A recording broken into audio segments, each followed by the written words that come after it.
dal leen ak jàmm ci AGT News chaîne bi leen di jox xibaar yi wér te wóor abonné leen ngir dara bañ leen a raw. AGT News. Bismillah daleen ak jàmm ci chaîne bi ngeen taamul seen bopp AGT News. Déclaration de politique générale léegi tey premier ministre Ousmane Sonko defi ko ci assemblée nationale. Le Soleil mi nu ko xamal ci xëtam gu njëkk nañu moom moo ko xamle démb ca conseil des ministres moom Ousmane Sonko mi ne bëgg naa def boobaleb DPG ci nu mu gën a gaawe njiitu réew mi Bassirou Diomaye Faye moom li mu sàkku ci gouvernement bi mooy ñu def focus sur l'essentiel maanaam ne ci li gën a am solo yéenekaay bi ne démb bokk na ci li gën a am solo ca conseil des ministres googa projet de loi de finances rectificative 2024 ak projet de loi de finances initiale 2025 ba ñu adopté les échos it xibaar ñu ñaari projet de loi yooyu ñu adopté démb ca conseil des ministres yéenekaay bi ne président Bassirou Diomaye Faye fi mu ne daa bëgg a baral jéego sàkku na itam ci ministres yi ñu daal di taxawee déglu askan wi jege leen itam waaye it wane Pastef ak farlu ci liggéey gi liggéey boo xam ne nee na dafay am efficacité maanaam jur njariñ leer nañ itam maanaam ànd ak transparence te ministres yi doon ay royukaay maanaam dooni exemple premier ministre moom yéenekaay bi ne léegi tey mu dem janook député ci assemblée nationale def déclaration de politique générale bi ñépp doon xaar le témoin ne fi mu nekk Ousmane Sonko pare na ngir defi déclaration de politique générale am ci kanamu assemblée nationale gu mu am majorité bu yaatu réew mi quotidien ne fii ak booba président Bassirou Diomaye Faye joxoñ na gouvernement bi yoon bi mu bëgg mu jaar ci ngir indi saafara ci jafe-jafe askan wi boobale bi yéenekaay dañu xamal ne premier ministre du yàgg dara mu def déclaration de politique générale le réveil ne diggée na ni kay boobaleb DPG ci nu mu gën a gaawee la koy amal moom premier ministre Ousmane Sonko boobaleb journal it wax ci coowal organe de presse yi état reconnaître te ñu fësal liste bi démb CDEPS di ñaawlu ca boobaleb yéenekaay ne ministère de la communication doxalee ca moomaleb mbir coowal organe de presse yooye Vox Populi ci la xëy ne ministre bi gannaaw ba mu génnee liste provisoire patron de presse yi mer ba futt lañu def CDEPS sax fas yéene dem songi boobaleb arrêté bu ministre de la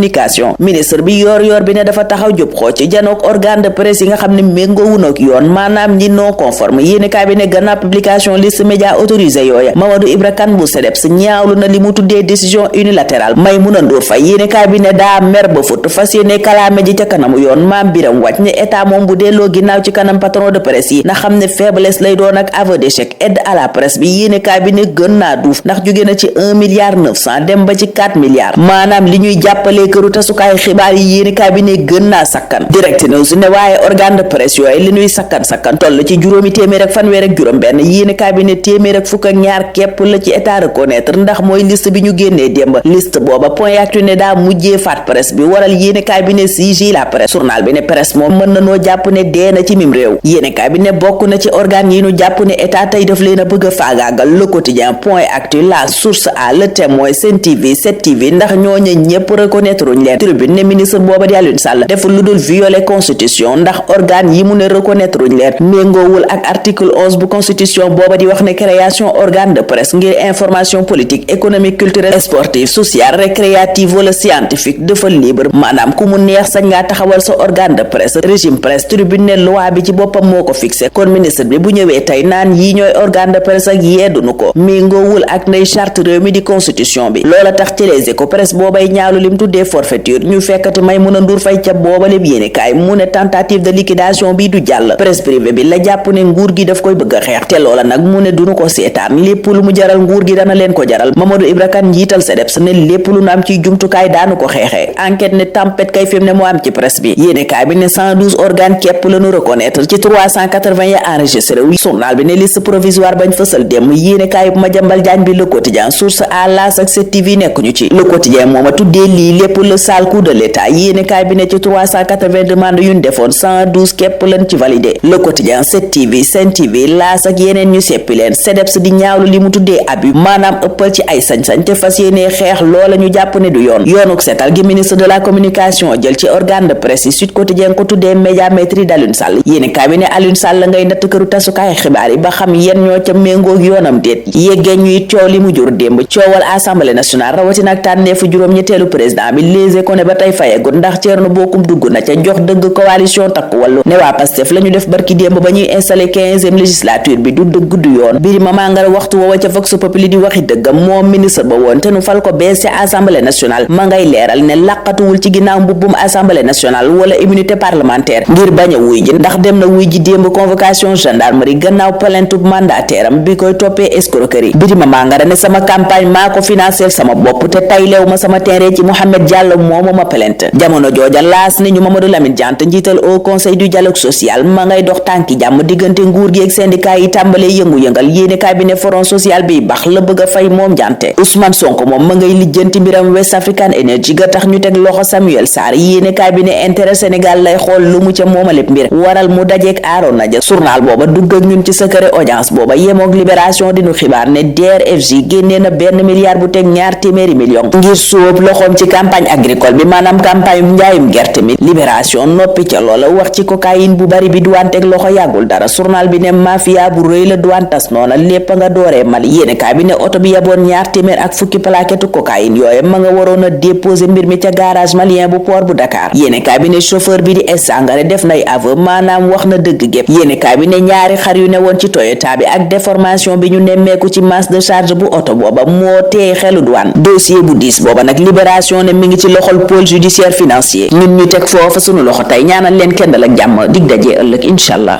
AGT News.